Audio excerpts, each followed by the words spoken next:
let's overreact. Or maybe we're just reacting. The Packers are the team to beat in the NFC right now. I don't think you can argue that. They've beaten two really good teams. And yes, one was on the road, one was at home. But I think in the fashion that they beat the Lions and the Commanders, they roughed them up. They roughed them up, and they looked impressive.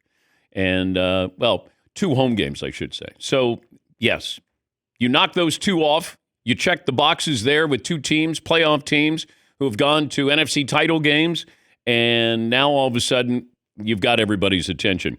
This is a team that always scored. Last year they scored. They'd get you 20 points. They'd average 20 points a game, maybe more than that.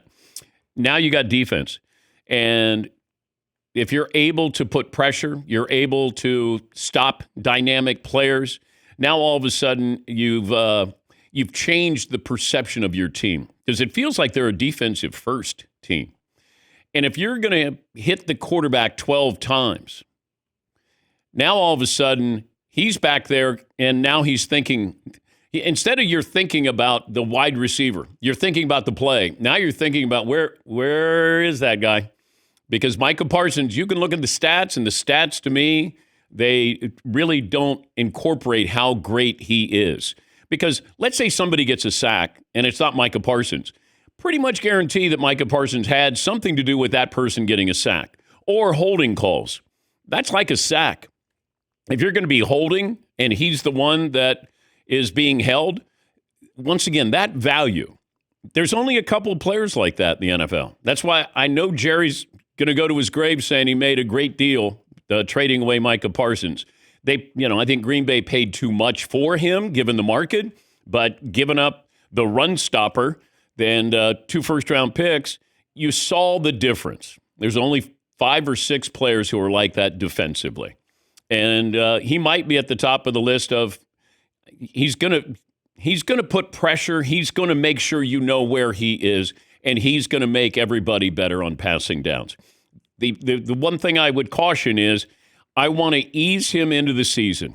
And I know that when you have a shiny new toy, you're like, God, I got to get him out there.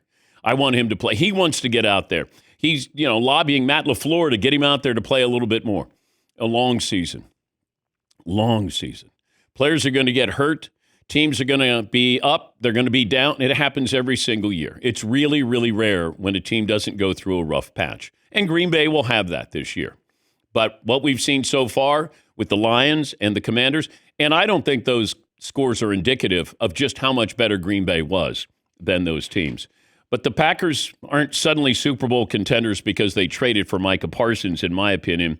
I just think they've always been contenders, top to bottom. And now you put the finishing touch in getting a player like that. And now I think they're the team to beat in the NFC. Now, let's see what happens with the Eagles against Kansas City. If the Eagles, who are favored, slight favorites, go into Kansas City and they put up impressive numbers, I just think it's so hard. And, players talk about when you're winning championships, you get full. And it's hard to eat when you're full. And maybe the Eagles are going to, go through that, where they might not be as hungry as they've been before. It happens. That's why we don't have back-to-back champions. Been a long, long, long time. But going to Kansas City, that will have my attention. There's a couple of games that have my attention in the NFL. The Patriots against the Dolphins. It's a division game, but I think all eyes are on Mike McDaniel, the Dolphins head coach. Like, that's a must-winish game, in my opinion. The Broncos against the Colts. It's just one of those games where you go, I normally wouldn't really care about it, but now I kind of do. Buffalo after a big win, and then they're on the road against the Jets. I'm not saying, but I'm saying those are the games that always get my attention where you go, I don't know. It's a weird feeling. The Chargers against the Raiders. I don't know. Big game on the road, come back, and now you're going to face them. And I don't know. Just a couple of those. I got a few of those in college football as well that I'll run down. By the way, wearing the eye black, Tucker Kraft. South Dakota State or South Dakota? he had a big night last night. Here is Jordan Love on his big tight end. I'm expecting big things from Tuck this year, but it's just, it's one of those things that's who Tuck is every day. He comes in and puts that work in, and, in practice every day he's making those big-time plays, and he's very consistent right now. So I don't think it's a secret for him to go out there and ball like he does.